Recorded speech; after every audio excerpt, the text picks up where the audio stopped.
Hello বন্ধুরা, আজ আরও একবার কফি উইথ কল্পকের আরও একটি নতুন পডকাস্টে আপনাদের সকলকে স্বাগত। আমার সাথে রয়েছেন গঙ্গা হোস্টেলের 42 নম্বর রুমের দুই আবাসিক আমির সোহেল আর অভিরূপ বড়ুয়া। প্রথমেই আমি আপনাদের সাথে আমির সোহেলের পরিচয় করিয়ে দেবো। আমির, সংক্ষেপে তুমি তোমার যাত্রাপথ বলো, কোথা থেকে বাড়ি, কোথায় কেমন বেড়ে উঠেছে। নিশ্চয়ই। তো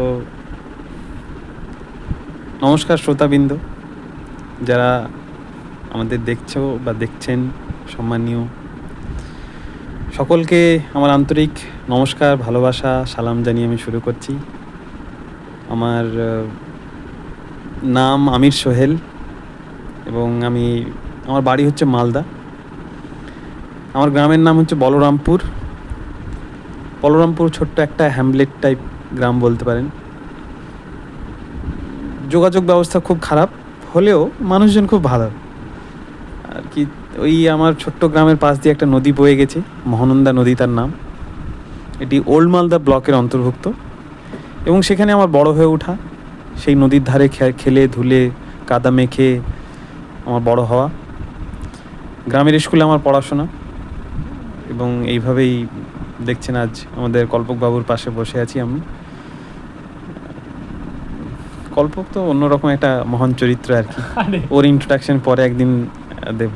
আমাদের আমের বিষয়ে কিছু বলবেন? যারা কাছে দূরে থেকে দেখছেন তাদের সবাইকে আমন্ত্রণ জানাবো আমার বাড়িতে, ওল্ড মালদাতে। যদি কোনোদিন আসার সুযোগ হয়, কিছু খাওয়াতে পারি আর না পারি, আমটা অবশ্যই খাওয়াবো। অবশ্যই আমরা আমের মধ্যে আমি সেটাই শুনতে চাই, কি কি আম মালদার বিখ্যাত? আমাদের ওখানে মানে লোকজন খুবই পছন্দ করে, হিমসাগর একটা পছন্দ করে, ন্যাংড়া, লখনা, ফজলি, গোপালভোগটা খুব টেস্টি আম। আমরুপালি বলে একটা আমের ভেরিয়েন্ট আছে, হেভি টেস্ট। সেন্টের দিক থেকে কোনটা বেশি ভালো? সেন্টের দিক দিয়ে সিন্দুরি বলে একটা আম আছে, মানে খুব মানে যেমন নাম তেমন দেখতে সুন্দর আর কি। আচ্ছা, দূর থেকে দেখে মনে হবে যে অন্যরকম একটা কালার, চকচক করছে, খুব ভালো সেন্ট। বাহ, এই আর কি। আরও অনেক ধরনের আম আছে, আমের প্রচুর ভ্যারাইটি। কোনোদিন যদি আসেন তাহলে অবশ্যই আপনাদের সবাইকে ওই আম খাইয়ে অবশ্যই আমরা যাব। অবশ্যই হোস্টেলের সকলে এবং শ্রোতাবৃন্দরা, মালদা তো আমাদের যেতেই লাগে, তো অবশ্যই আমরা যাব। এবার আমি অভিরূপের সাথে পরিচয় করিয়ে দিতে চাই। অভিরূপ, সংক্ষেপে তুমি তোমার পরিচয় বলো। তুমি কোথা থেকে, তোমার স্কুল, বেড়ে ওঠা, ছোটবেলা, পরিবার কেমন? হাই গাইস, আমার নাম অভিরূপ বড়ুয়া। আমি জলপাইগুড়ি জেলার নাগরাকাটা ব্লকের ভারত ভুটান সীমান্তের একটি ছোট্ট গ্রাম নাগরাকাটা থেকে বিলং করি। আমার বাড়ি হচ্ছে নাগরাকাটা ব্লকের সদর যেটা বলে, ওখানে আমার বাড়ি। আমার স্কুলিং হয়েছে জলপাইগুড়ি জেলার মালবাজার সাব ডিভিশনে। ওখানে আমার স্কুলিং ক্লাস 3 থেকে ক্লাস 12 অবধি ওখানেই পড়াশোনা। তারপর আমার কলেজ হয়েছে আনন্দচন্দ্র কলেজ জলপাইগুড়ি, যেটা হচ্ছে জলপাইগুড়িতে অবস্থিত। তারপর এই 2023 সালে আমার এখানে আসা, 25 আমার এখানে আসা। ঠিক আছে, অভিরূপ একটু রিল্যাক্স, ও একটু টেনশন করে ফেলছে ক্যামেরার সামনে ফার্স্ট টাইম। বাট আচ্ছা, তোমার বাড়িতে কোনো সমস্যা নেই। ও আসলে 23 সালেই বেরিয়েছিল, ওদের ওখানে ব্রিজটা ভেঙে গিয়ে 25 সালে পৌঁছেছে। বন্যা হয়তো খুব, পশ্চিমবঙ্গের অবস্থা বুঝতেই পারছেন, কোনো ব্যাপার না। পলিটিক্যালি নয় এটা স্টেটমেন্টটা আবার নেবেন না আপনারা। যতই বড় হামলা, এবার জিতবে বাংলা। সে তো অবশ্যই, বাংলা তো জিততেই হবে। বাংলা না জিতলে কি দেশ জিতবে? আচ্ছা, অভিরূপের ওখানে রিসেন্টলি তো বন্যা হয়েছিল, তোমার কাকার সাথে দেখা হলো, সাক্ষাৎ হলো, তো বন্যায় কেমন অভিজ্ঞতা হয়েছে? আরে বন্যাটা কি বলি ভাই, ডেঞ্জারাস কাণ্ড। আরে রাত কটার দিকে, 2টোর দিকে আমরা ঘুমোচ্ছিলাম। ঘুমানোর সময় দেখি হঠাৎ কি বলে ভিতরে জলের, মানে আমাদের বাড়িটা না একটু যে রাস্তাটা আছে, রাস্তা থেকে প্রচণ্ড এলিভেটেড আছে।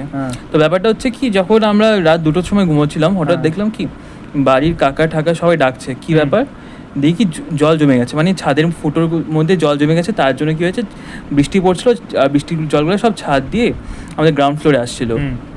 তার জন্য কি হয়েছে, নিচে জল জমে যাচ্ছিল গা। তারপরে কি হয়েছে কি, তো জলের ওই যে ছাদের ফুটোগুলো খুলে দেওয়ার পর, জলগুলো পাস হয়ে যাওয়ার পর ভাবলাম বাইরে একটু সিনটা দেখি। বাইরের সিন দেখি ভাই গলা অব্দি জল। ওরে বাপরে! তা সাঁতার কাটা হয়েছে গলা অব্দি জলে? সাঁতার কি ভেসে যাচ্ছিলাম গা, আমি ভেসে যাচ্ছিলাম। আমি সোহেল, সাঁতার জানো? নদীর ধারে মানুষ সাঁতার জানো না তা কি হয়? মাছ ভালো লাগে প্রচন্ড। কোন মাছ পছন্দ? মানে মাছ বলতে নদীতে ছোট মাছই বেশি পাওয়া যায়। হ্যাঁ। আর মমেট কি মমেট? মমেট ভালো লাগে। মমেটটা কি? সরি আমি জানি না আসলে। মারমেড। আচ্ছা, আর কি কি? আর মানে মাছ আমার আসলে ছোটবেলায় আমি খুব একটা খেতাম না, আচ্ছা, মানে পার্সোনালি আমার বাড়িতে হয়তো সবাই খেত, হ্যাঁ। আমি খুব একটা পছন্দ কাঁটা বাছতে- করতাম না। হ্যাঁ, হ্যাঁ। কাঁটা বাছতে সমস্যা হতো। আচ্ছা, প্লাস এটা মানে অন্যরকম ছিল আর কি, হ্যাঁ। অনীহা ছিল মাছের প্রতি। হ্যাঁ, কিন্তু ওই বাড়ি থেকে যখন দূরে গেছি তখন মাছের প্রতি ভালোবাসাটা বেড়ে গেছে। আচ্ছা। তো আমাদের অভিরূপ কি সাঁতার জানে? অভিরূপ কি সাঁতার জানে? না না, আমি সাঁতার যাই না একদম। তো বন্যা হলে তো সমস্যা। বন্যা হলে অভিরূপ ভেসে যাবে, কে আসবে অভিরূপকে বাঁচাতে? এই প্রশ্ন আপনাদের কাছে তোলা রইল। আচ্ছা, এবার কিছু আমি জেনারেল প্রশ্ন করতে চাই আপনাদের দুজনের থেকেই, তো উত্তর দেবেন। জীবনের সব থেকে বড় শিক্ষা তুমি কোথা থেকে পেয়েছো, সংক্ষেপে? জীবনে সব থেকে বড় শিক্ষা, হুম জীবনে সব থেকে বড় আসলে শিক্ষা জিনিসটা মানে বড় ছোট করে ওভাবে হয় না।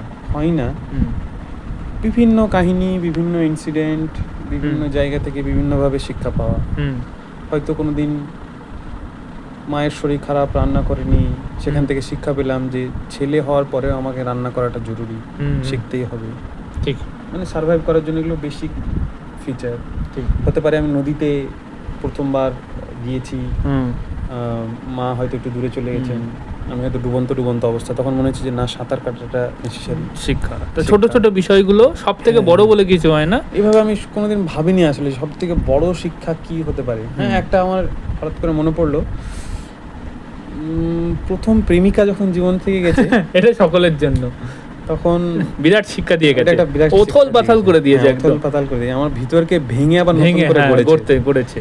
ওটা হয়তো অনেকটা মানে পজিটিভ জিনিস আর কি, হ্যাঁ, পুরো কিন্তু অনেক- জীবনে সার্ভাইভ হ্যাঁ, করতে আমাকে হ্যাঁ। সুবিধা করবে। হ্যাঁ, কিন্তু ওইটা একটা বড় শিক্ষা বড় পাওয়া যে শিক্ষা, হ্যাঁ, ঠিক। মানুষের সাথে মানুষের মানে কাছাকাছি এসে অ্যাটাচমেন্ট হওয়ার হওয়ার পরেও পর ভেঙে চুরে যাওয়া ওটাকে। নিজেকে একটা যে ডিসটেন্স মেনটেন করে রাখা হ্যাঁ, উচিত হ্যাঁ, হ্যাঁ, সবার থেকেই। হ্যাঁ, মানে কারোর সাথে আমি ঠিক। মিশছি, ভালোবাসছি, তার মানে এই ঠিক। না যে ওকেই সবকিছু দিয়ে দিব, ঠিক ঠিক ঠিক, ওয়ান ওয়ে ভাববো, ঠিক। বাকি পুরো ওয়ার্ল্ড আমার জন্য নেই, ঠিক ঠিক এরকম না ভেবে ঠিক।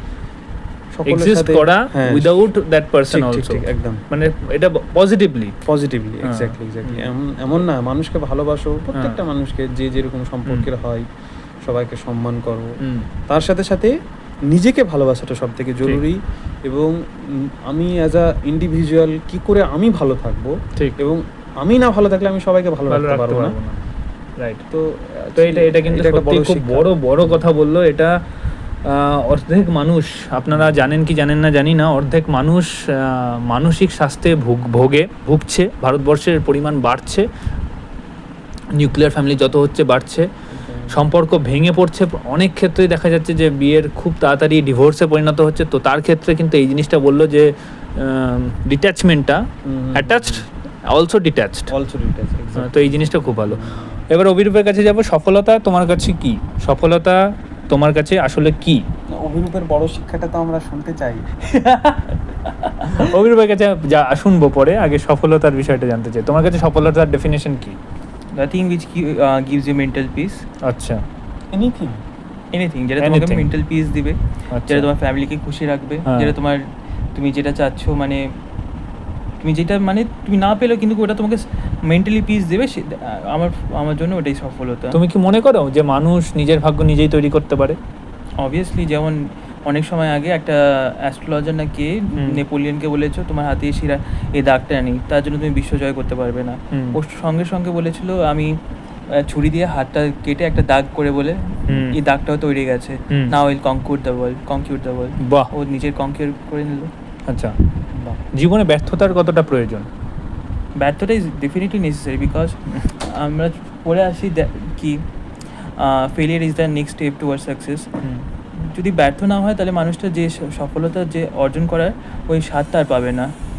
বিকজ আমরা জানি we are failing each and every exams, সব এক্সামগুলো মোটামুটি কম্পিটিটিভ এক্সামগুলো মানে সাকসেস হয়নি, নাহলে এখানে আজকে আমরা হতাম না। ঠিক, সাকসেস না হওয়ার কারণেই জানি আমরা সাকসেসটা কত ইম্পর্টেন্স আমাদের জন্য, রাইট। আর ওটা কী রোল প্লে করতে পারে আমাদের লাইফের মধ্যে, আর কী করে আমাদের ডেস্টিনিটা চেঞ্জ করতে পারে। So failure is the most important stepping stone towards success বলা যেতে পারে।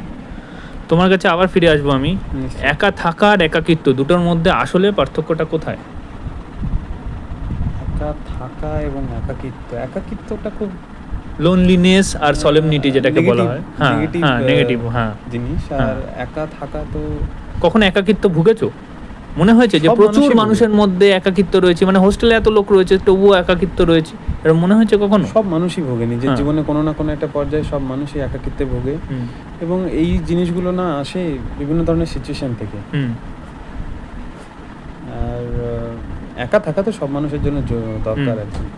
হুম, মানে এটা আর কি আছে, ব্যাপার আছে যে মানুষ যতক্ষণ না একা থাকবে ততক্ষণ নিজেকে চিনতে পারবে না। চিনতে পারবে না। মানে self realisation is the most. নিজের স্ট্রেংথ, নিজের উইকনেস, একদম, একদম। নিজের অপরচুনিটিস, নিজের থ্রেট, সোয়াট অ্যানালিসিস যেটা তার মানেই যে বলা হয়। একাকিত্বে ভুগতে হবে, লোনলিনেসে ভুগতে হবে, তা কিন্তু উচিত নয়। মানে ওই হুম। জিনিসটা খুব বাজেভাবে ইম্প্যাক্ট ফেলে মানুষের মনে।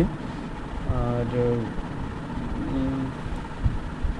ঠিকই, ইনসিকিউরিটি তো খুব একটা ভোগা উচিত নয় আমি বলবো মানুষদের আর কি। ঠিকই ঠিকই। ও একটা ভালো কথা বলেছে। এবং আমার মনে পড়লো কর্পোরেট ওয়ার্ল্ডে ইন্টারভিউতে সবসময় জিজ্ঞেস করে সোয়াট অ্যানালিসিসের কথা, strength, weaknesses, opportunities and the threats. প্রত্যেকটা মানুষকে কাগজে লিখে বা ট্যাবে যেখানেই হোক সোয়াট অ্যানালিসিস করা উচিত। নিজের স্ট্রেংথ কিসে আছে, নিজের উইকনেস কিসে আছে, নিজের অপরচুনিটিস আগামী দিনে কী হতে পারে, এবং নিজের থ্রেটস, আমার কী কী থ্রেট আছে সেগুলো নিজের জানা উচিত। তো সেটাই ভালো করে বললো। মানুষ কি সত্যি স্বাধীন নাকি সমাজ দ্বারা নিয়ন্ত্রিত? আমি প্রথমে অভিরূপের কাছে শুনতে চাইবো, সে পলিটিক্যাল সায়েন্সের স্টুডেন্ট এবং খুব অভিজ্ঞ এই ব্যাপারে আর কি। আচ্ছা, মানুষ কি সত্যি স্বাধীন নাকি সে সমাজ দ্বারা নিয়ন্ত্রিত? মানে অভিরূপ বড়ুয়া কি কথা বলবে, কি খাবার খাবে, কি জামা কাপড় পরবে, কিভাবে জনসমক্ষে পেশ করবে নিজেকে, সেটা কি তার নিজস্ব ব্যক্তিগত বিষয় নাকি সেটা নির্ধারণ করছে সমাজ কিছুটা হলেও? একটা কখন বিয়ে করবে, কখন করবে না, করতেই হবে কি না, বা কোন চাকরি করবে, কোন চাকরি করলে তার সম্মান পাবে না, কোনটাই সেটা কি সমাজ দ্বারা নিয়ন্ত্রিত কিছুটা হলো?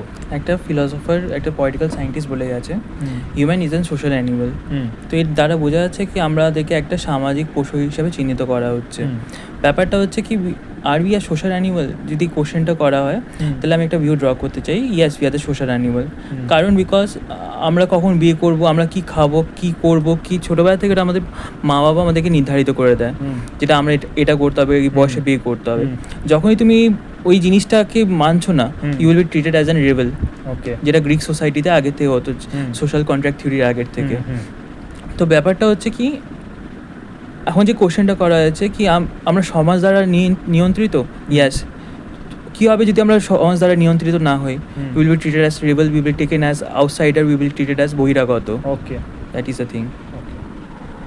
এবার আমি আচ্ছা, সমাজ দ্বারা নিয়ন্ত্রিত মানে কি কাইন্ড অফ স্লেভারি নয়? ইট ইজ আ স্লেভারি বলা যায়, কিন্তু প্যারা স্লেভারি বলা যেতে পারে। ইটস আ মাধ্যম mark between a slavery and not a slavery. নিজের ইচ্ছাই করছে, কিন্তু সেই ইচ্ছারও কন্ট্রোল কারোর হাতে রয়েছে, কিছুটা কারোর একজনের হাতে নয়, সমাজের হাতে রয়েছে। সমাজের হাতে। সত্য কি একটাই নাকি প্রত্যেকের জন্য সত্য আলাদা?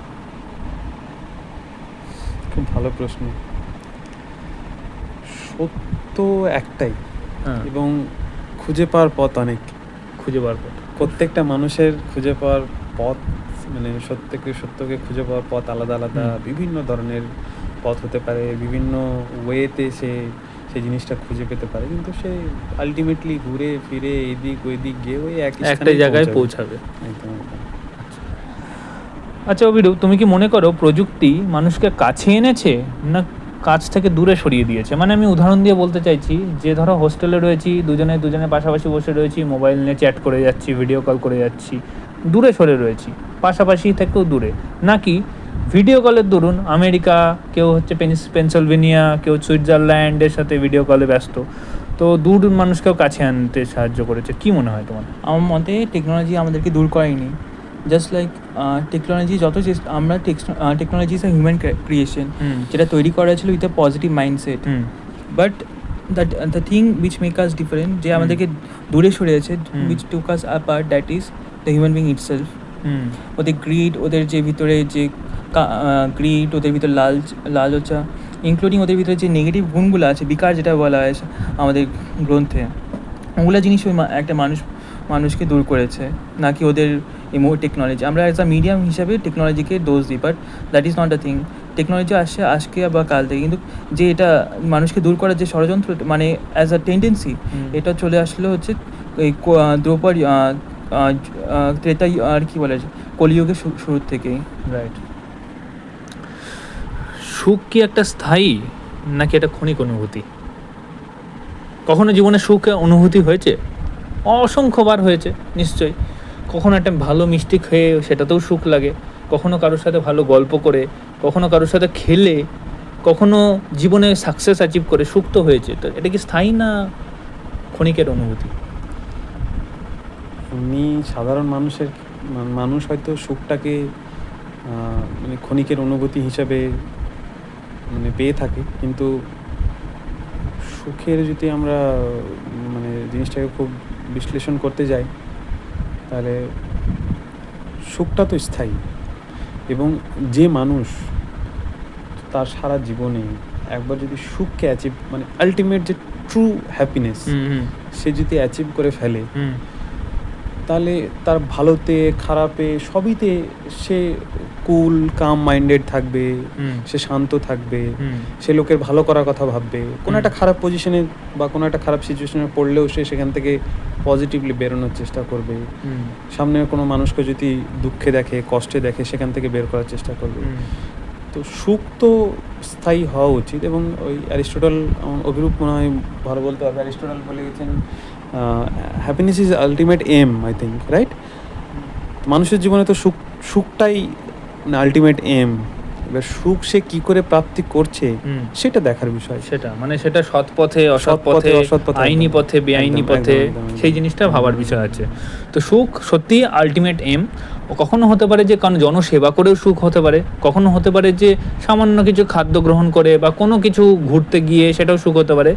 তো চেষ্টা করবেন সকলে ভালোভাবে সৎ পথে, আইনি পথে এবং ভগবানের আশীর্বাদ নিয়ে, দোয়া নিয়ে যে সঠিক পথে সুখ অর্জন করতে এবং সুখ দান করতে, তাই তো? আচ্ছা, ভালোবাসা আর আসক্তির মধ্যে পার্থক্য কি? ভালোবাসা আর আসক্তির মধ্যে খালি একটা থিন ডিফারেন্স। যেরকম একটা ফেমাস ডায়লগ, একটা ফেমাস কোড বলেছিল विकी कौशल उड़ी একটা ফিল্মের মধ্যে, कि फर्जी और फर्ज में से एक मात्रा का फ़र्क है, जिससे फर्जी भी क्या बोले এটাকে, কি তোমার অনারও তোমার ওটা হতে পারে, ট্রান্সলেট হতে পারে। তো যদি তুমি ভালোবাসা অতিরিক্ত করে ফেলে একটা জিনিসের সাথে, সেটা আসক্ত হয়ে যাবে। যেটা শ্রীকৃষ্ণ মহাভারতে বলেছিল, যখন দ্রোণাচার্য নিজের পুত্র কি অশ্বত্থামাকে অতিরিক্ত ভালোবেসে লালন পালন করেছে, তার জন্য কি হয়েছে, লাস্টে অশ্বত্থামাই ওর হারার একটা কারণ হয়েছে।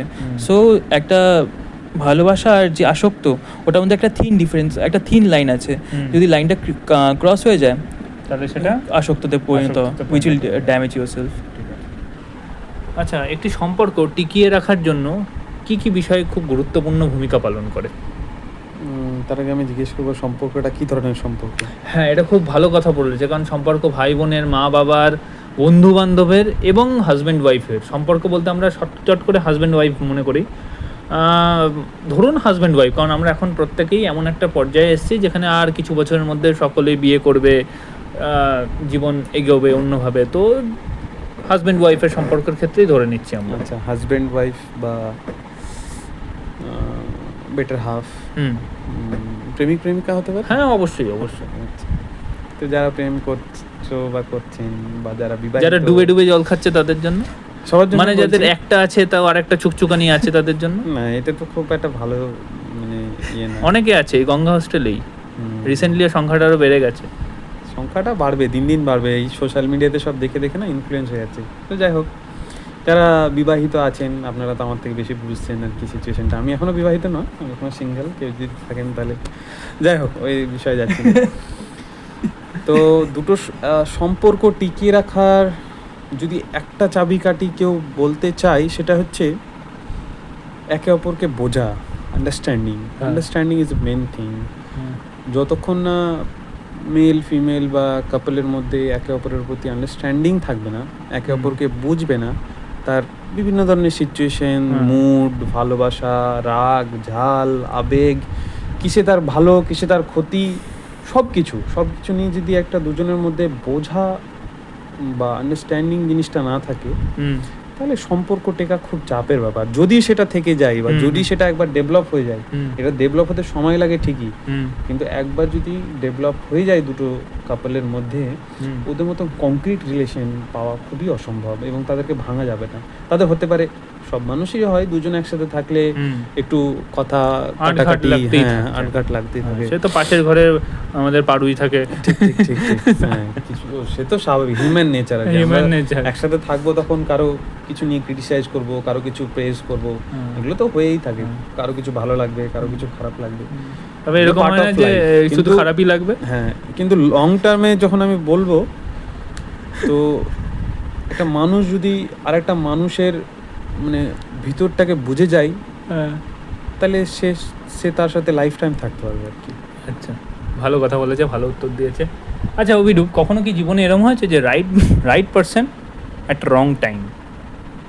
Do you believe in that? কখনো এরকম হয়েছে যে কোনো একটা মানুষকে পছন্দ করছো কিন্তু সে রং টাইমে এসে, সেই সময় তোমার হাত পা বাঁধা, maybe you are in a second relationship? না, এটা আমি নিজের এক্সপিরিয়েন্স দেখছি না, কিন্তু রিসেন্টলি এই কেসটার সাথে আমি মানে একটু ইন্টারঅ্যাক্ট হয়েছি। মিনস ইট ইজ টোটালি ডেস্টিনির উপরে। মানে do you believe in that? এটা হতে পারে কি জীবনে? 100% এটা হচ্ছে একটা জায়গায়। ওকে, এটা আমি নিজে এটা অবজার্ভ করছি, এই জিনিসটা হচ্ছে। Okay, means he is in certain age, 40 হবে, একটা রিনন্ড, একটা কি বলবো, he is an renowned personality. Okay, ওনার বিয়ে হয়ে গেছে, ওনার একটা বাচ্চা আছে, but he is not happy with okay, her okay, wife. Half wife, But the qualities he was searching, mate rupe, he got that qualities in some other female. But এটা আমি বিশ্বাস করি, ইট ইজ যে কোশ্চেনটা তুমি করেছো, ইট is totally possible. এটার কোনো নাকচ করার কোনো জায়গা নেই। এটাই হচ্ছে ব্যাপার। বন্ধুত্ব আর প্রেম কোনটা বেশি শক্তিশালী এবং কেন? বন্ধুত্ব এবং প্রেম কোনটা বেশি শক্তিশালী এবং কেন? গঙ্গা হোস্টেলে প্রেম হওয়ার সুযোগ হয়েছে? না, আমি লোক সমাজে যে জিনিসটা প্রেম ভাবে বলে, যে মানে দুটো কাপল একসাথে এসে একে অপরের কাছাকাছি এসে, সেই জিনিসটাই যে প্রেম। আমি তো অন্য প্রেম ভাবি, জীবে প্রেম করে যেই জন সেই জন সেবিতে ঈশ্বর। আমি ওই প্রেমে বিশ্বাস করি না। আমি প্রেম মানে বিশ্বাস করি সামনে মানুষ যে দাঁড়িয়ে আছে, সেই irrespective of the gender, male female হতে পারে, তাকে জড়িয়ে ধরো নাকি? তাকে জড়িয়ে ধরাটা সব থেকে বড় বিষয় না, তাকে বোঝো, তার কেন মন খারাপ, সে কি বলতে চাইছে, তার দিন কেমন গেছে, এই সবই আমার কাছে প্রেম। আচ্ছা, এটাই প্রেম। কখনো প্রেম এবং বন্ধুত্বের মধ্যে কখনো এরকম মনে হয় যে চলো একটু চা খেয়ে আসি? হ্যাঁ, অবশ্যই। চায়ের আড্ডার মতো বড় আড্ডা কি হতে পারে? চায়ের আড্ডা শুধু আড্ডা নয়, মানে সেই আড্ডায় একটা মানুষ আর একটা মানুষকে জানতে পারে, বিভিন্ন বিষয় নিয়ে আমাদের যে আলোচনা, আমাদের যে মগজাস্ত্রের ব্যবহার, চায়ের আড্ডাতেই হওয়া পসিবল। আচ্ছা, এই দেশ কেন চলছে? চায়ের আড্ডার জন্য।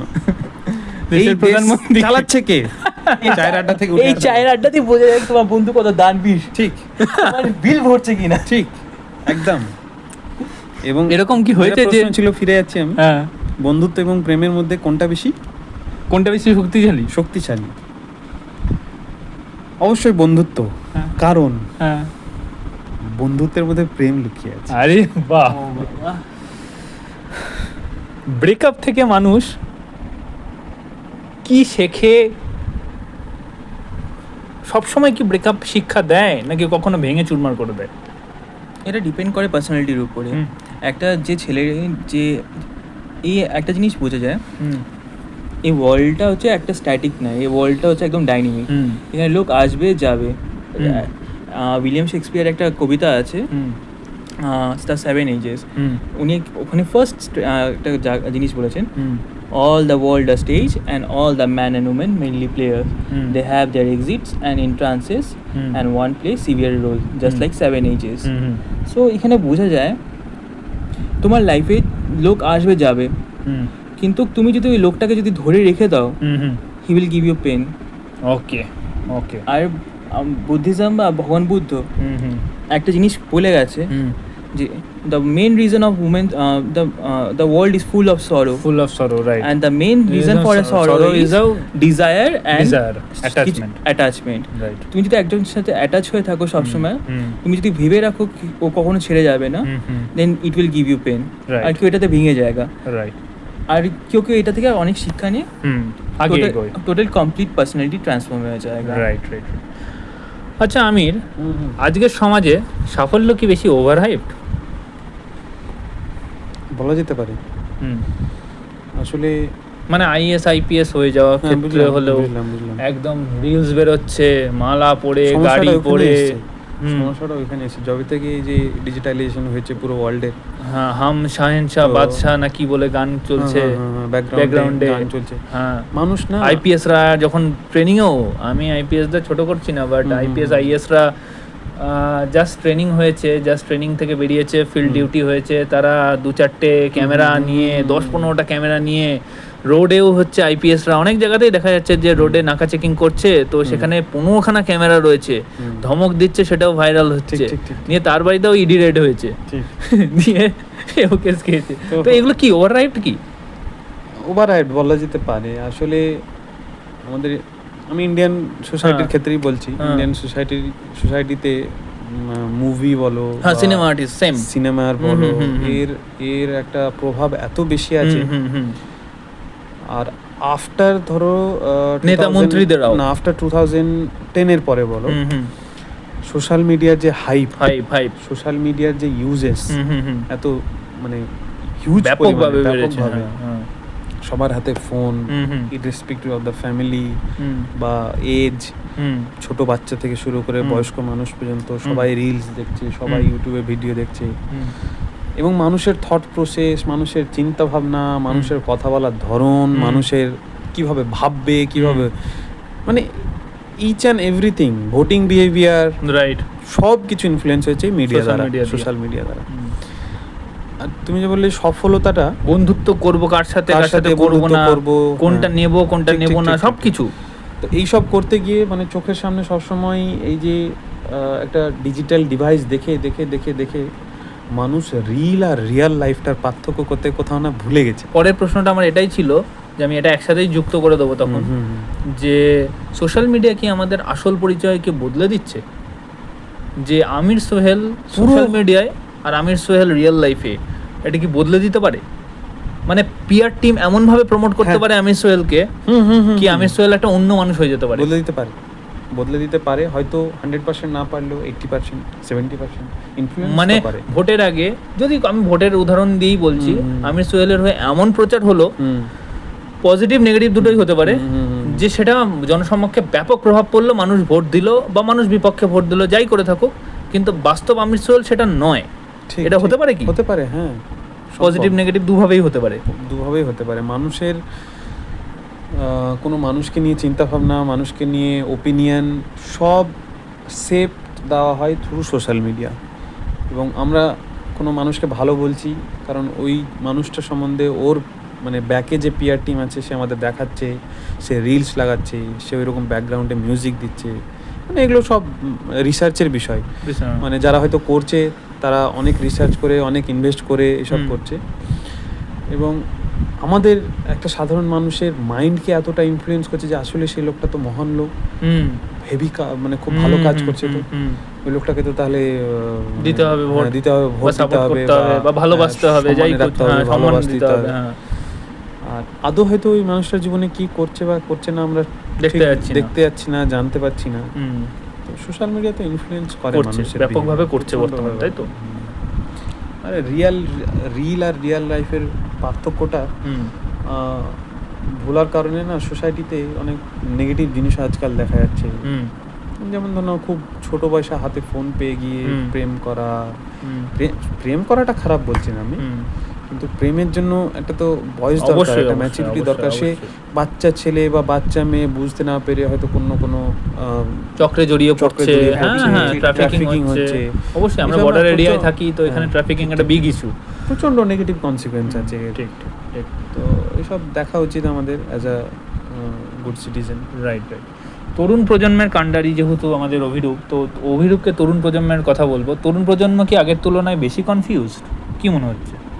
কনফিউজ না, আগেকার ইউথরা ছিল, আগেকার ইউথ থেকে এই যে জেনজি ইউথটা আছে, এই ইউথটা হচ্ছে মোর অ্যাওয়ার। আগেকার সময় দেখবা কেউ অল আইস অন রাফেল বা all ice strait of Hormuz, আগেকার লোকগুলো এত গায়ে নিত না ব্যাপার স্যাপার। এখনকার ইউথরা ব্যাপারটা কি হচ্ছে কি, through their social media, through their promotion, to different means ওরা এই ব্যাপারে অ্যাওয়ার হচ্ছে, আর যে লোকদের আছে লোকদেরকে অ্যাওয়ার করছে। As a example of Nepal নিয়ে নিচ্ছি, যেখানকার ইউথরা কারাপশনের জন্য ওখানে একটা রেভলিউশন করে ফেললো, because youth wants sudden changes, they want to rectify all those evils which was prevailing in our society for many years, right. including youthsরা এখন তার সাথে সাথে youthsরা আর গেটিং, এখনকার youthsরা জব চায় না, they want to be entrepreneurs, they want skills, they want to change India, Right. they want to make India a developed nation. আমাদের যে prime মিনিস্টারের ভিশন আছে অমৃতকাল 2047 এর মধ্যে আমরা will be develop nation. I think youths are going to play a major role and key and vital role for changing India into from developing to a developed nation, right. and youth will definitely do that. আচ্ছা আচ্ছা, আধুনিকতা আর বনাম সংস্কৃতি কোনটা বেশি গুরুত্বপূর্ণ এবং কেন?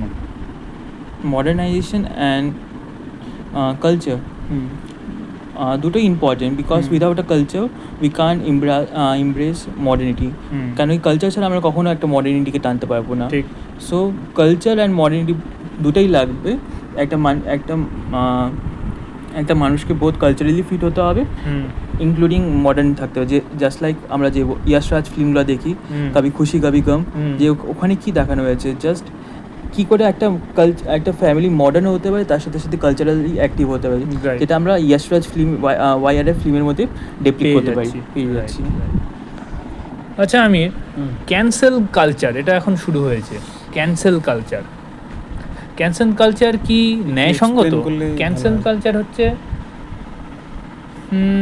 কোনো কিছু আসলে বয়কট কালচার, ক্যান্সেল কালচার, সেটাকে বয়কট করো, সেটাকে ক্যান্সেল করো। খাবার অর্ডার দিয়ে হতে পারে, অন্য কিছু হতে পারে, তো অর্ডার দিয়েছি নিয়ে ক্যান্সেল করে দিচ্ছি, নিয়ে ওই খাবারটা অন্য কেউ খেয়ে নিচ্ছে। ক্যান্সেল কালচার বলতে কি এটাই বোঝানো হচ্ছে না? এর অন্য কিছু deep হতে পারে, meaning ডিপ পারে। মিনিংও আছে হয়তো। আমার মনে হয়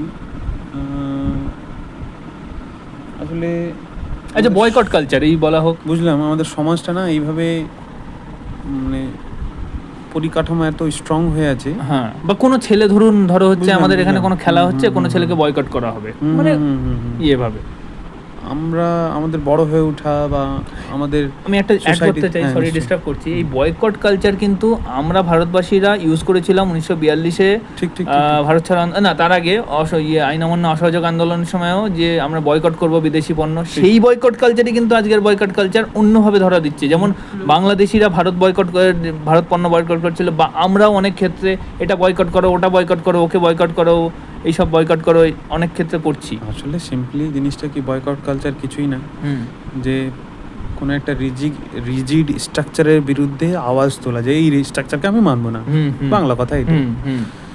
তখন আমরা স্বাধীনতার আগে করেছি যে না, একটা পরিকাঠামো আছে ব্রিটিশদের তৈরি করা, আমরা এটা মানবো না, ঠিক। ট্যাক্স দেবো না, আর কিছু ঠিক। করবো না, লবণের ঠিক। জন্য ট্যাক্স দেবো না, ঠিক। তাই না? ঠিক বয়কট করা। ঠিক। বর্তমানে কন্টেম্পোরারি সিচুয়েশনে কি হচ্ছে ব্যাপারটা, ভালো হোক খারাপ হোক যা কিছুতে হোক, মানুষের মনে না কেমন একটা দ্বিধা তৈরি হচ্ছে যে না না না, এটা বয়কট করি, এটা ক্যান্সেল করি।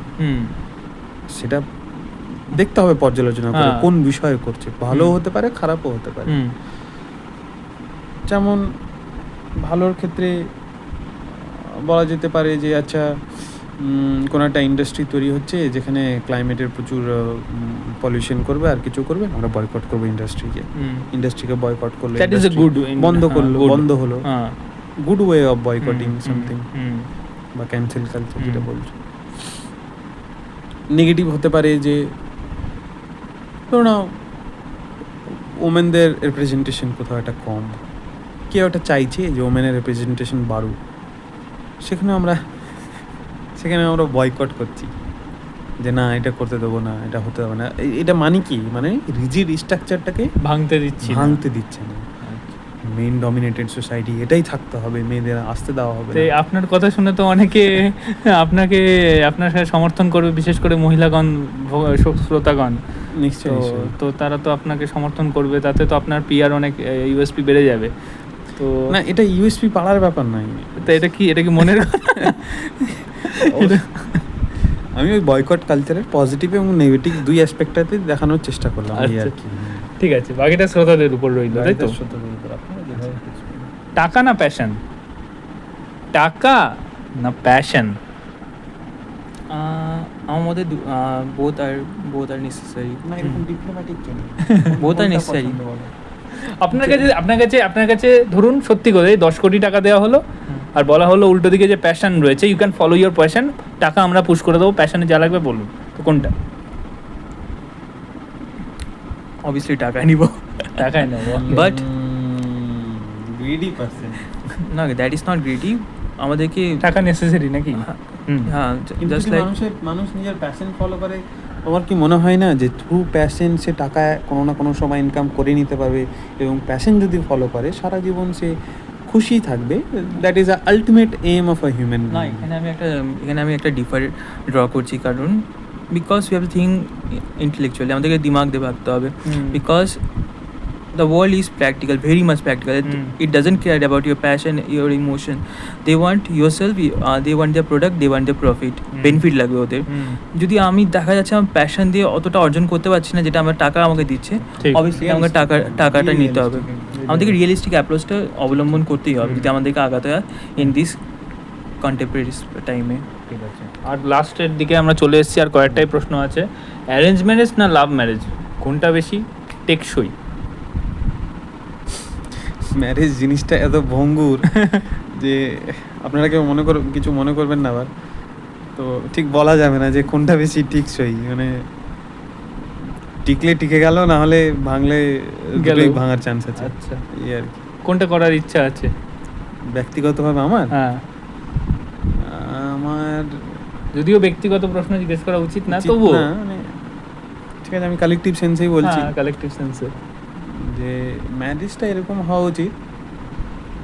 আসলে এখন মানুষজনের মেন্টালিটি, বিহেভিয়ার এমন এত মানে ফ্ল্যাকচুয়েট করে সময়ের সাথে সাথে, এইসব সোশ্যাল মিডিয়া ইউজের কারণে হতে পারে, বা আমরা যেভাবে বড় হয়ে উঠছি সেই কারণে হতে পারে, যে আমরা কোনটা ভালো লাগে ওইটাই আমরা জানি না। রাইট মাঝে মাঝে মনে হচ্ছে এটা ভালো লাগে, মনে হচ্ছে না এটা ভালো লাগে, মাঝে মাঝে মনে হচ্ছে না সবাইকে ভালো লাগে, মাঝে মাঝে মনে হচ্ছে ওইটা করি, মাঝে মাঝে এরকম মনে হয় যে সবাইকে ভালো লাগে, কাউকে ভালো লাগে না, সবই রকম হতে পারে।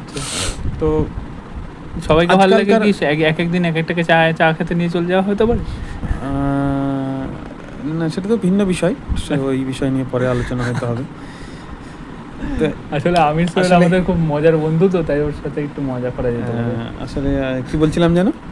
হ্যাঁ, প্রেম না সাথে নিয়ে যাওয়া যেতে পারে, অ্যারেঞ্জ ম্যারেজ। ঠিক, এখনকার ম্যারেজ ইনস্টিটিউশনটাকে একটু রিসেপ করা দরকার, এবং ম্যারেজটা এরকম হওয়া উচিত একটা মানুষ আরেকটা মানুষকে চেনে, তাদের পরিচয় আছে, তাদের মধ্যে খুব যে ভালোবাসা থাকুক না থাকুক ভিন্ন বিষয়, ঝগড়া ডেভেলপ হয়ে যাবে ধীরে ধীরে। না, প্রেমটা আছে না আছে ভিন্ন বিষয়, ধীরে ধীরে হয়তো ডেভেলপিং ফেজে আছে। সেই ফেজে ফ্যামিলিকে ইনভলভ করে, দুটো ফ্যামিলির মধ্যে ভালো একটা যোগাযোগ করে, মানে কি হলো ব্যাপারটা, অ্যারেঞ্জও হলো, প্রেমও থাকলো, লাভ অ্যারেঞ্জ যেটাকে বলছি, লাভ অ্যারেঞ্জ ম্যারেজ। রাইট, এখন এটা ট্রেন্ডিং এ আছে। হ্যাঁ, এইটাই পারফেক্ট, এটাই পারফেক্ট, একদম ঠিক বলেছে। আচ্ছা, গভর্নমেন্ট কি ব্যক্তিগত জীবনে হস্তক্ষেপ করা উচিত?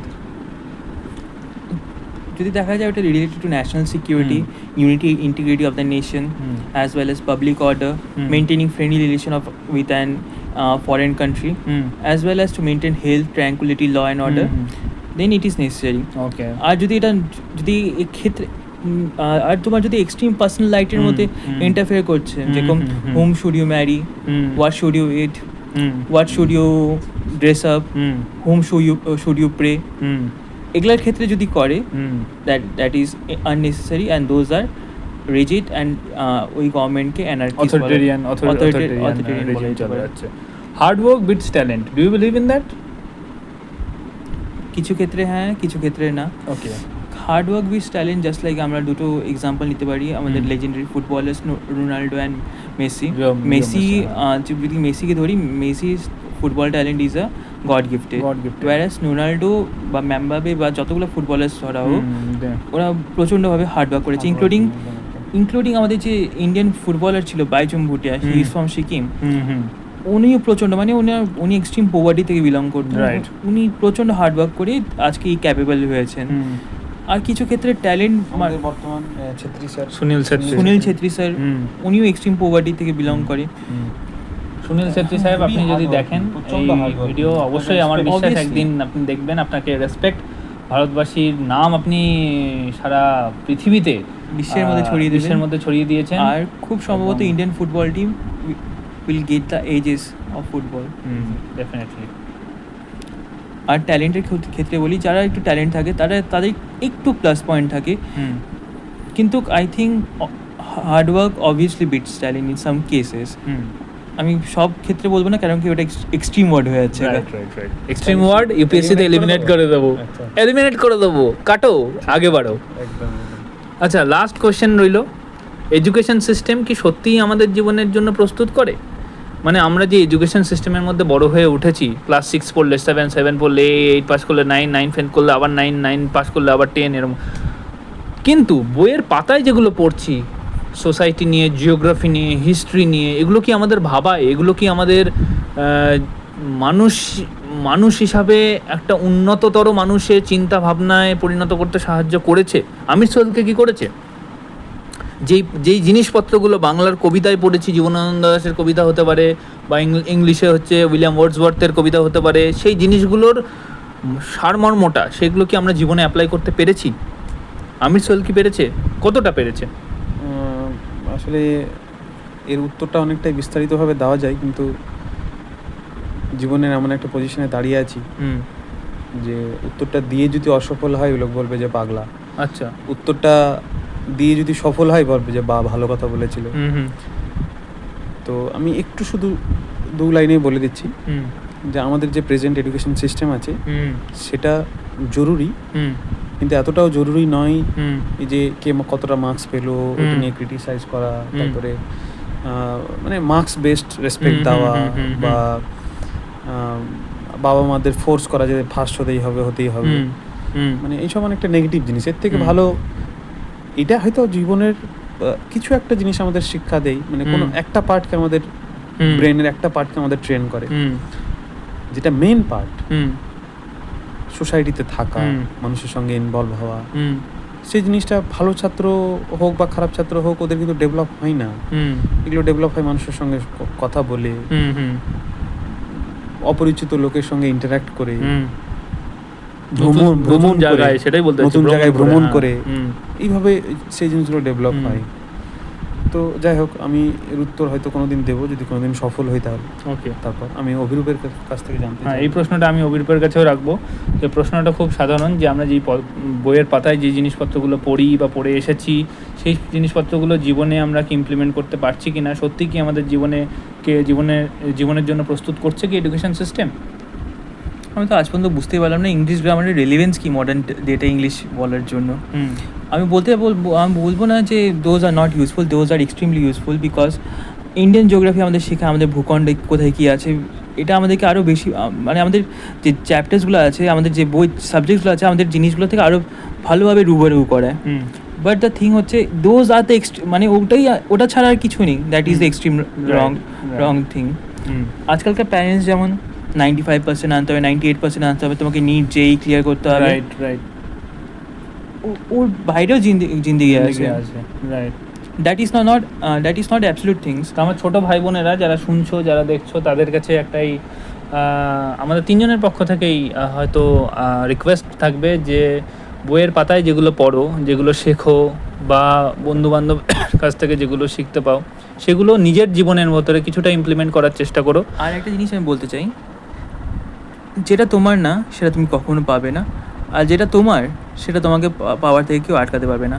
এটা 100% true. And you will get it. Aamir কিছু বলতে চাও ছোট ভাই বোনদের জন্য যারা ছোট আগামী ভাই দিনে বোনদের- বাংলায় এই হ্যাঁ। ভিডিও একদিন প্রচুর ভাইরাল হবে, ঠিক। এটা বেট নিয়ে বলতে পারি, কিন্তু সেটা সময় লাগবে। তো কিছু যদি বলতে পারো, Aamir Sohel at the age of 27 যেটা বলবে সেটা অ্যাট দ্য এজ অফ 34 গিয়ে চরম ভাইরাল হবে। তো ঠিক, ঠিক। কি কিছু বলতে চাও 7 বছর আগে কিছু? আমি এটাই বলবো যে জীবন নিয়ে বেশি চাপ নেওয়ার ব্যাপার নেই, একটু রিল্যাক্স থাকতে হবে, মজা করতে হবে। পড়াটা জীবনের একটা পার্ট, নেসেসারি, ম্যান্ডেটরি নয়। যদি মন চাই পড়বে, মন না চাই একটু খেলাধুলা করবে, ভ্রমণ করবে, লোকের সঙ্গে কথা বলবে, সমাজকে বোঝার চেষ্টা করবে, সমাজকে করে উন্নত করা যায় তার চেষ্টা করবে। শুধু পড়াই আমাদের উদ্দেশ্য হওয়া উচিত নয়। পড়া আমাদের হয়তো কোনো একটা জিনিস সাধন করবে, বাকি সবগুলো করবে না। আমাকে সব মিলিয়ে মিশিয়ে বড় হতে হবে। এবং তোমরা যেহেতু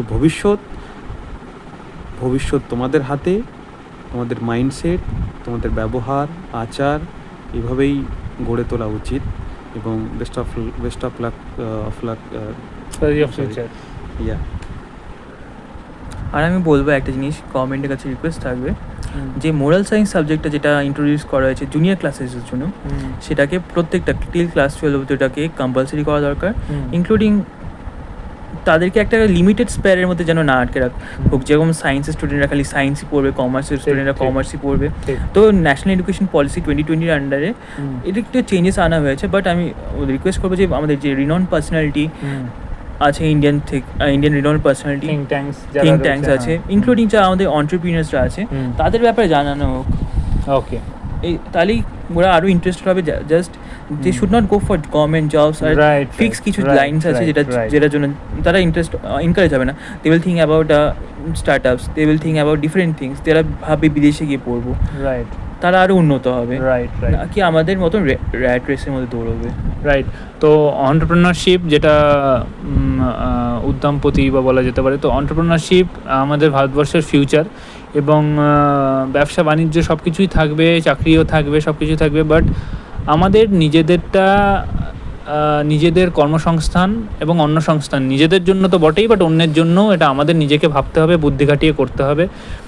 চাকরি কখনোই জীবনের ভবিষ্যৎ বলে দেবে না। অনেকের কাছে হতে পারে যে এত বাতেলা দেওয়া যায় যখন চাকরি আসে, তারপর আসলে এগুলো নয়। চাকরি কখনোই জীবনের ভবিষ্যৎ হতে পারে না, আমি কখনোই মানি না, আর আগামী দিনেও থাকবে না। চাকরি জীবনের খুব কঠিন ফেজ থেকে একটা সামান্য কিক দিতে পারে, বাট জীবনকে যদি সত্যি টেস্ট করতে হয়, so you have to be a explorer, you have to be a entrepreneur. একজন অন্টারপ্রেনার একজন এক্সপ্লোরারই হয়ে থাকে। সো নতুন পথে হাঁটছে, রিস্ক নিচ্ছে, তো রিস্ক নিতেই হবে। চাকরির ক্ষেত্রে সেই রিস্ক থাকে না, সত্যি কথা বললে রিস্ক নেওয়ার অপরচুনিটিও থাকে না। তার দরকার আছে, চাকরিরও দরকার আছে, কিন্তু যদি জীবনে কিছুটাও সেটেল হয়, সেখান থেকে রিস্ক নিয়ে এগিয়ে নিজের এবং অন্যের কর্মসংস্থান, অন্য সংস্থান, এবং শুধু অন্য সংস্থানই নয়, কোনো প্রবলেম সলভ করা, বার্নিং ইস্যুস যেগুলো রয়েছে আমরা প্রত্যেক দিন ফেস করছি, সেগুলো সলভ করার কথা ভাবতে হবে। তার মাধ্যমেই অন্য কর্মসংস্থান হয়ে উঠবে। আর আমি এটা শেষ করতে চাই মার্ক টুইনের একটা কোট বলে, India is a cradle of human race, mother of history, grandmother of language, and great grandmother of tradition. So India is just not a country, it is a feeling, it is an essence of all. Thank you. Wow, অসাধারণ অসাধারণ। এবার অনেকটা মহল ভারী হয়ে গেছে, একটু হালকা করার জন্য একটা ফান বা র্যাপিড ফায়ার রাউন্ডস আছে। এটা আমিরের কাছে যাবো প্রথমে। আমি অভিরূপের থেকে শুরু করি, তারপরে এটা দুজনকেই বলতে হবে। আমির থেকে শুরু করো, ওই কান্নারি এগুলো সব কিছু। আচ্ছা, কফি না টি? কফি। কফি না টি? কমপ্ল্যান। না না না, দুটোর বাইরে যাওয়া যাবে প্ল্যান না। কি চেটে খাও না খাও? টি টি। লাভ না ক্যারিয়ার? বোথ। বোথের তো অপশন নেই, you got to choose one. Love for career. Same. City না village? Obviously village. Village. Introvert না এক্সট্রোভার্ট? ইন্ট্রোভার্ট। এক্সট্রোভার্ট। অ্যাম্বিভার্ট হতে পারে। বুক না movie? Movie, obviously movie. I love movie. Wow. Movie. বই কে পড়ে? বই পাড়ুই পড়ে তো। পাগলরা সব বই পড়ে। আসল জীবন যদি বাঁচতে চাও, মুভি দেখো, গান শোনো, এনজয় করো। ইনডাইরেক্টলি পাগল বললি। না, বই পড়া অবশ্য খুব ভালো। Good for him. আচ্ছা, ইলিশ না চিংড়ি? বাঙালি হয়ে জন্মে ইলিশ বলবো না চিংড়ি বলবো, দুটোই তো পছন্দ। কোনটা? ইলিশটা একটু দাম বেশি, পকেটে পড়ে না, চিংড়িটাই খেয়ে। চিংড়ি মাছ। ইস্ট বেঙ্গল না মোহনবাগান? মোহনবাগান। মোহনবাগান। আচ্ছা, ধরো গোয়া থেকে বোম্বে যাওয়া হবে, প্লেনে যাওয়া হবে আর ক্রুজে যাওয়া হবে, শিপ ক্রুজ, যেটা লাক্সারি ক্রুজ থাকে, তো কোনটা চুজ করবে? ক্রুজ। ক্রুজ। আর একটা কি অপশন ছিল? ক্রুজ অথবা ফ্লাইট? ডিপেন্ড করছে সাথে কে আছে।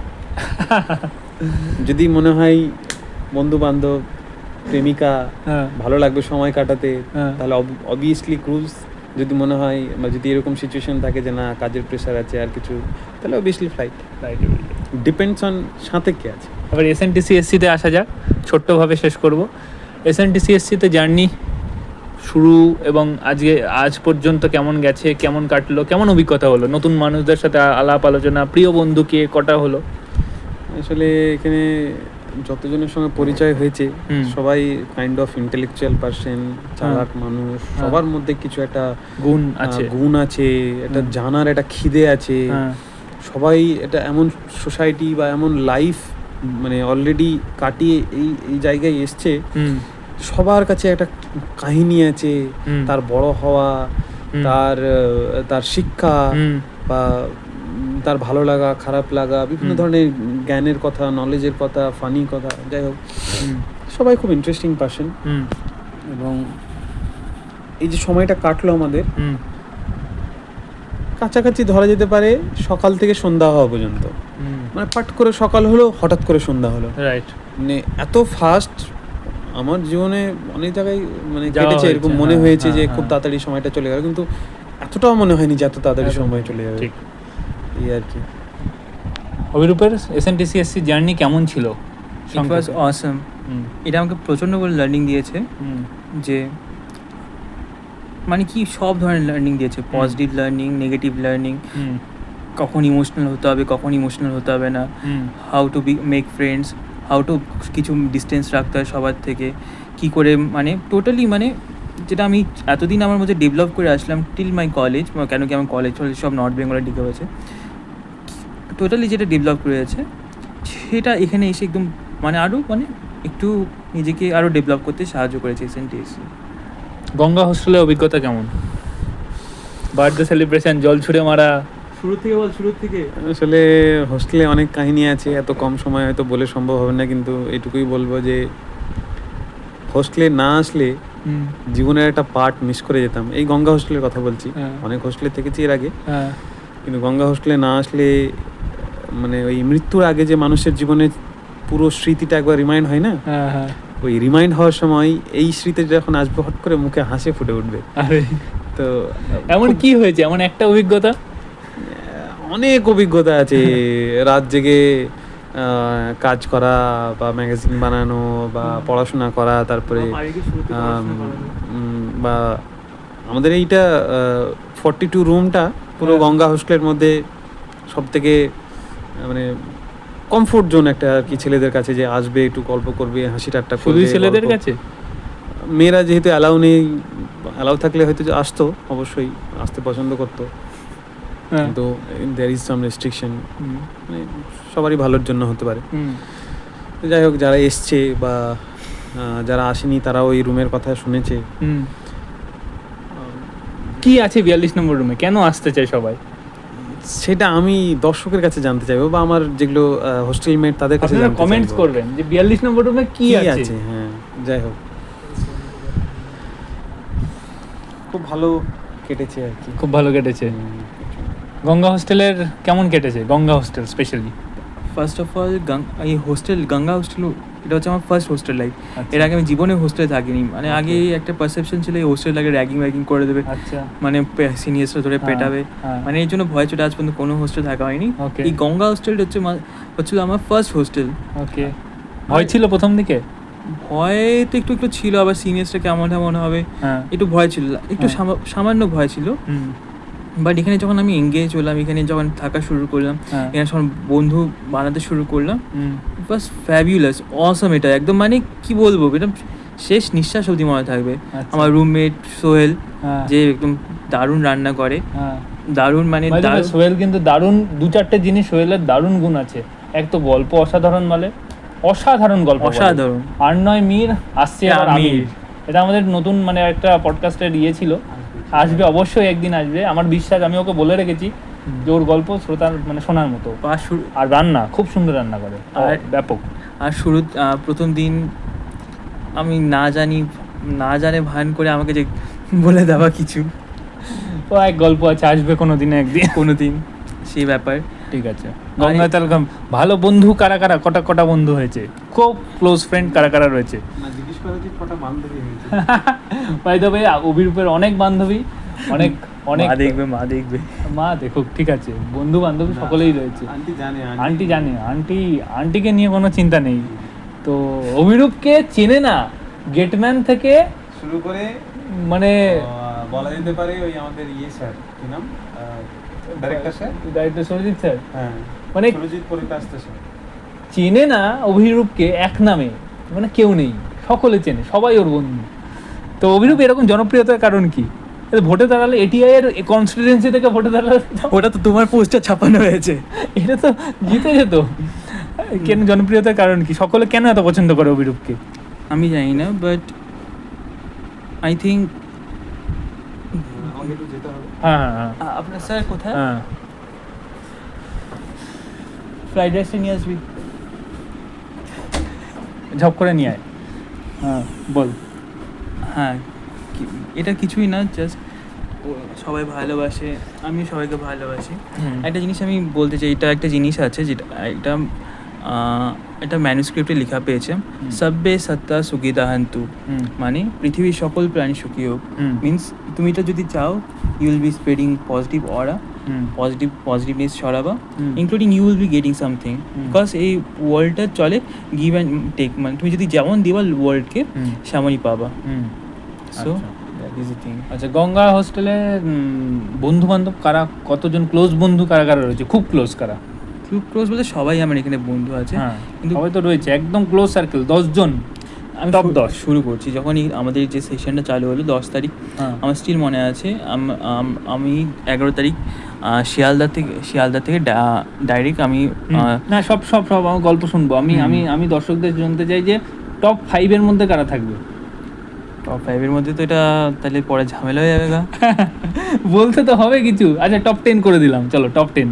টপ 30 করে দাও। না, টপ 30 হলে তাহলে তো সেই না, ভোটের মতো হয়ে যাচ্ছে, সবাইকে সব দেবো। সবার আগে তো আমার প্রিয় 3টা বান্ধবী, আচ্ছা, পর্ণা, আমাদের বিড়ি ফ্যাক্টরি, হ্যাঁ, সঙ্গীতা, শ্রেয়া থাকবে, because from the initial day, মানে শুরুর থেকেই ওরা আমার সাথে ছিল। আর উই আর শেয়ারিং, মানে ব্রাদার্স থেকেও ডেঞ্জারাস রিলেশন। আচ্ছা, তারপর আমার আছে সোহেল, আচ্ছা, আমার রুমমেট।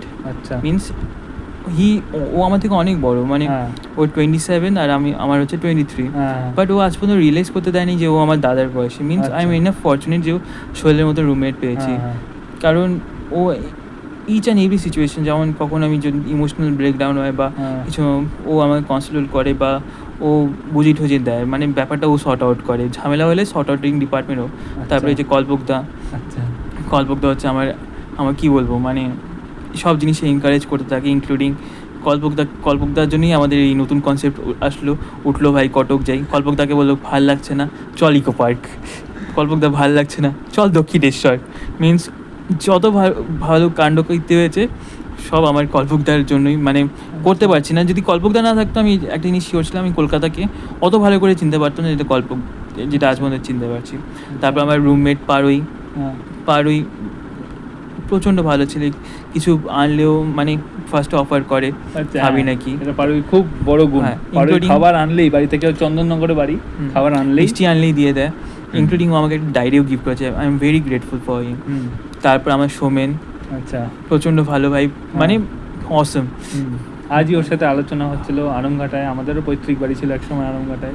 তারপর হচ্ছে আমার দেবজিৎ আছে, যে মানে কি বলবো, মানে one of the finest cricket player, তার সাথে সাথে আ গুড হিউম্যান বিং। তারপর আছে আমার শুরুর বন্ধু ছিল কৃতিশ ছিল। হ্যাঁ Kritish no doubt, Kritish is a good boy, আমাদের মাসেল ম্যান। হ্যাঁ অ্যান্ড মানে ওর মতন জলি পার্সোনালিটি আমি কাউকে দেখিনি। আচ্ছা তারপর রিগেল আছে, হ্যাঁ মানে ওর মতন গিভার কাউকে দেখিনি। Means he want to give people, means ও দিতে চায় মানুষকে। মিনস কি বলবো, মানে পজিটিভিটি মানে মানে হেল্প করতে চায় মানুষকে। ওকে ও কিছু প্রবলেম থাকলে ওকে বলো, ও জেরক্স শিয়ালদায় গেলে জেরক্স টেক্স করে এনে দেবে। Right means totally different. তারপরে তন্ময়দা, মানে কি সুন্দর করে মানে হাঁটতে বেরোবার ইচ্ছা করছে, চলো হেঁটে আসি। তারপর হচ্ছে দিগন্তদা, বিশ্বব্রত, তারপর হচ্ছে আমাদের সৌম্যদীপ, সবাই মানে লিস্ট আর এনামাস, বলে শেষ করা যাবে না ওটা। আচ্ছা তারপরে সার্থকদা তো নাই, রাত্রে মিষ্টি খাওয়ার ইচ্ছে হলো, তার অর্ডার করছি, মিষ্টি এসে গেল। বা আর এখানে যে পপুলার নামটা দেওয়া হয়েছে বাড্ডু ভাই, সেটা সার্থকদারই দেওয়া হয়েছে। আচ্ছা আচ্ছা আর সৌমিক ও ভাই, ওর মতন আমি ছেলে দেখিনি, মানে টোটালি ডিফারেন্ট। আমার সৌমিকের সাথে তো ঝামেলা সেই উঠলোভাই কটক যায়, উঠলোভাই কটক যাইতে গিয়ে তো ওরা দুজনে মিলে দেখছি কি করাচ্ছিলি যেন? আমরা শেল কুড়াচ্ছিলাম। আমি সৌমিককে বললাম, ভাই আমি আজ পর্যন্ত সমুদ্র দেখিনি। ও আমাকে রাত 3টার সময় সমুদ্র দেখাতে বকখালি নিয়ে গেছে। মিনস মানে ডিফারেন্ট ভাই ওর সাথে, মানে ওর রুমমেট, পাশে দুটো সিনিয়র্স দাদারা। Means Ganga hostel is totally, it is not a hostel, it is a family where we are living, we are sharing bond, we are sharing essence. আমি যদি সিনিয়র্সদের নিই, তরুণদা, দেবদা, তো আমাদের বেশি কথাবার্তা শুরুতে হতো না, কিন্তু শেষের দিকে we develop a good bond among ourself. Right right. আবার আমিরকে আমরা পেয়ে যাবো। আমির চলে আসো। ফ্রাইড রাইসটা কোথায়? এদিকে এদিকে তাড়াতাড়ি।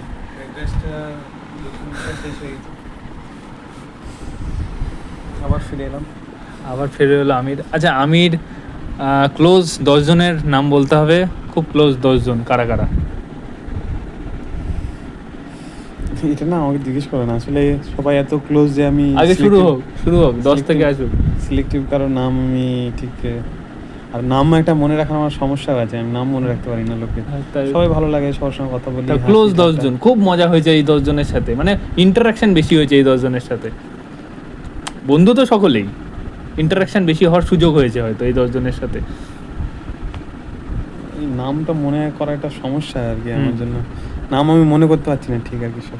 তবুও আমার রুম, আমার পাশের রুম, আমার এখান থেকে ক্রসে যতগুলো রুম আছে, নিচের রুম, তো ক্লোজ বন্ধু কারা গঙ্গা হোস্টেলে? সবাই ক্লোজ বন্ধু। দেখো কিছু নাম বলো, যে বন্ধুদের যেমন বললো যে প্রচুর নাম বললো বন্ধু বান্ধবীর নাম, তোমার বন্ধু বান্ধবীর।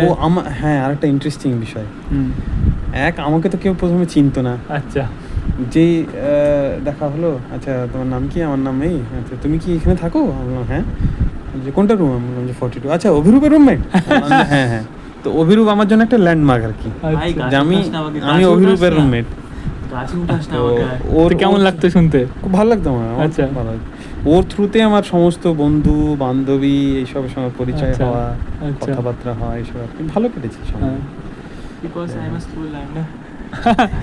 হ্যাঁ, আমি বন্ধুত্বের ক্ষেত্রে আসলে খুব স্লো বন্ধুত্ব করতে পারি, আমি সবকিছুতেই স্লো লার্নার আর কি। কে ভালো ক্লোজ বন্ধু কারা কারা হয়েছে আসার পর? এখন তো প্রায় ছেড়ে যাওয়ার সময় হলো, গঙ্গা হোস্টেলে বছর হয়ে গেল, তো ক্লোজ বন্ধু বান্ধব কাদের নাম খুব মনে পড়বে?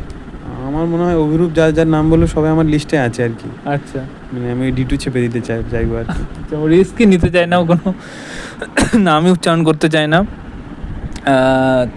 তো আমি জিজ্ঞেস করবো যে গঙ্গা হোস্টেলের সব থেকে মজাদার কি ঘটনা, কয়েকটা ঘটনা বা কোনো একটা ঘটনা যদি মনে পড়ে, স্মরণীয় ঘটনা হতে পারে। ফার্স্ট আমাদের রিল বানানোটা, রাত্রে নাচ করতে করতে পালিয়ে যাওয়া, নাচ করতে করতে সার্থকদা মাঝখানে আটকে গেছিল, আমি ফার্স্টে সবাইকে ফাঁসাবো। হঠাৎ করে একদিন রাতে বাই উঠলো যে আচ্ছা রিলিজটা ভালো লাগছে, চলো একটু ট্রাই করা যাক। তো কে ট্রাই করবে? আমরা তো কেউ ড্যান্স পারি না, আমরা ড্যান্স সারা জীবন দেখে এসেছি। আমাদের মধ্যে অভিরূপ লিড নিলে যে ঠিক আছে আমি কোরিওগ্রাফ করছি, তোমরা পারবে না, সরো। নিয়ে সেই যে এই ওর মানে বডিতে মুভ অসাধারণ, দিয়ে ভাবলাম যে না রুমে ঠিক অ্যাডজাস্ট করা যাচ্ছে না, চলো এবার নিচে নিচে যাই। কমপ্লেন আসছে বাথরুমে হ্যাঁ রুমে ডান্স করছি, ধপধপ আওয়াজ করছে, নিচ থেকে ফোন করে মানে গালিগালাজগুলো বলতে পারছি না কি কি দিয়েছে, তো একটু বললো ভদ্রভাবেই যে এভাবে করো না। তো আমরা গেলাম নিচে, নিচে গিয়ে এভাবে একটু ডান্স করার চেষ্টা করছি, হঠাৎ করে দেখি কল্পক দৌড়চ্ছে। আমি ভাই কি বলবো, ভাবলাম যে মনে হয় হোস্টেল থেকে বেরোনোর সময় চলে এসছে, ভাবলাম যে কোনো গার্ড টার্ড বা কোনো সিকিউরিটি কেউ একটু দেখে ফেলেছে। আরে আমার আমাদের কেসটা ধরে কি হয়েছে বের কি, করে দেবে। আমি আগের দিকে ছিলাম, পিছন দিকে দেখি কেউ নাই। আমি দেখলে কোথায় গেল সবাই, ভাগ্যরা সার্থক দাকে দেখলাম, সার্থক দা ওই যে ওই স্ল্যাবের মাঝখানে আটকে গেছে। আমি ওটা থেকে মারাত্মক গিয়েছে আর কি। আমার যতবারই এদের সাথে কাটানো হয়েছে একটা জিনিস নিয়ে চলতাম মাথার মধ্যে, আজকে আমার হোস্টেলের লাস্ট দিন, কালকে আর হোস্টেলে থাকা হচ্ছে না। অনেকবার এরকম পরিস্থিতি এসছে, মনে হচ্ছে আজকে হোস্টেল লাস্ট দিন। ওই দিনটা মনে আছে যে সারা রাত কাজ করার পর রাতে ভূতের গল্প? হ্যাঁ রাতে ভূতের গল্প, মানে রীতিমতো একজন তো মৃত্যুর হাত থেকে বেঁচে এসছে আর কি। আমারই এক বন্ধু হোস্টেল মেট, তার হয়তো আগে থেকে একটু ভূতের ভয় ছিল, কিন্তু ওই পরিস্থিতিতে ওই ব্যাকগ্রাউন্ড সাউন্ডে ওর এমন একটা ভয় ঢুকেছে মনে, যে ও বলছে যে আর বলো না, বুক কেমন করছে, ফর করছে, একবার নিচে নামছে একবার ওপরে উঠছে। জল টল খাইয়ে কোনো রকম ওকে শান্ত করি। আমরা তো ডায়ালে রেখেছিলাম 100 নাম্বার, মানে কোনো রকম রিস্ক হলে অ্যাম্বুলেন্সকে কল করবো এরকম অবস্থা। মানে 100-এ কিন্তু পুলিশ আছে। আচ্ছা পুলিশ আসছে? 102 ও আচ্ছা আচ্ছা আচ্ছা, তো অসুবিধা ছিল না, ডেথ হলে পুলিশকেই তো ডাকতে হবে প্রথমে। আর কি, যাই হোক, খুব ভালো গেছে সময়। আচ্ছা, ঘুরতে যাওয়া কোথায় কোথায়? ভাই সাহাব কি বলবো, আচ্ছা, ওয়াক্স মিউজিয়ামটা কেমন ছিল? ওয়াক্স মিউজিয়ামটা প্রচন্ড সুন্দর ছিল। সকলে কি যাওয়া উচিত? সবাইকে যাওয়ার দরকার। ওয়াক্স মিউজিয়াম কেমন লেগেছে? খুব ভালো খুব ভালো। আমার অক্স মিউজিয়ামে ওই অ্যাঞ্জেলিনা জুলি, তারপরে প্রথম নাম তো ওইটাই মনে পড়লো, আর আরও যত সব বিখ্যাত সায়েন্টিস্ট, কালাম স্যার, তারপরে আমাদের বাঙালি president yes, Pranab Mukherjee, scientist ছিল সত্যেন্দ্রনাথ সত্যেন্দ্রনাথ বোস। বোস, সকলের একদম খুব ভালো ভালো ইয়ে বানিয়েছে আর কি। কি বলে ওগুলোকে জানো? মোমের ওয়াক্সের ওয়াক্স স্ট্যাচু। হ্যাঁ, ওটা কি দিয়ে তৈরি হয়? মোম দিয়ে। সিলিকেট না কি একটা? কিছু হবে, কিছু হবে।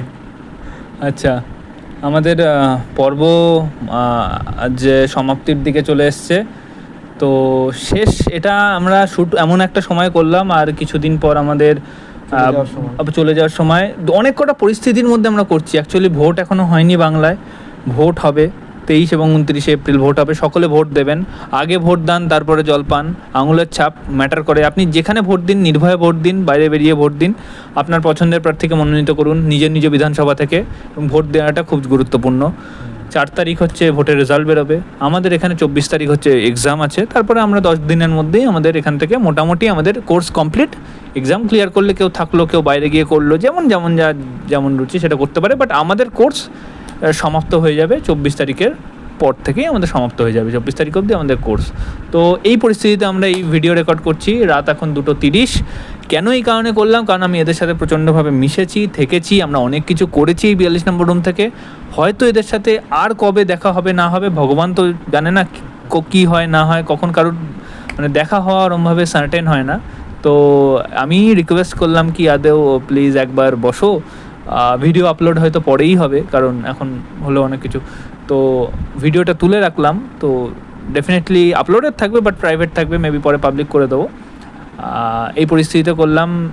তো আমির, তো এটা মনে করে তুমি দর্শকদের বা আমাদের 2-3জনকে যা কিছু বলতে চাও? আমি এটাই বলবো যে যেখানে আছো, যেভাবে আছো, সবাই ভালো থেকো এবং চারপাশের মানুষকে ভালো রেখো। আর কেউ কারো কোনো দিন খারাপ চেয়েও না,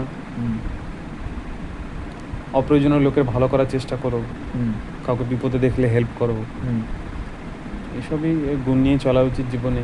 আর মানে মানুষের যে আমরা যে সফলতার ডেফিনেশন শিখেছি সেটা নাও ঠিক হতে পারে, যে চাকরি পেতেই হবে আর কিছু করতে হবে বা বড় জায়গায় পৌঁছতে হবে। সবার জীবনে সফলতার কাহিনী আলাদা আলাদা রকম। আমরা আজকে এখানে বসে আছি, 10 বছর পরে 3জনেই এখানেই তিন বসে জায়গায় থাকবো। থাকবো, না, এখানে বসে থাকবো না নিশ্চয়ই। তিনজনে তিন জায়গায় থাকবো এবং আজ থেকে তো বেটার জায়গায় থাকবো। আচ্ছা আচ্ছা, আর সবারই তখন পার্সোনাল লাইফ হবে আর কিছু হবে ডেফিনেটলি। তো জানি না, সবার জন্য আমার ঈশ্বরের কাছে বা ওপরওয়ালার কাছে দোয়া থাকলো সবার জীবন ভালো কাটুক এবং ভালো থাকুক। ঠিক আছে। অভিরূপ, এখান থেকে এই কলকাতা শহর, কলকাতা তো আমার এটা সেকেন্ড টাইম আসা। ফার্স্ট আসা হয়েছিল আমার 2010 সালে, যখন আমি ক্লাস 3-তে ছিলাম। সেই বছর এখানে আমার মামার এখানে আসা হয়েছিল। তারপর থেকে 2025-এ এই সেকেন্ড টাইম আমার কলকাতা আসা।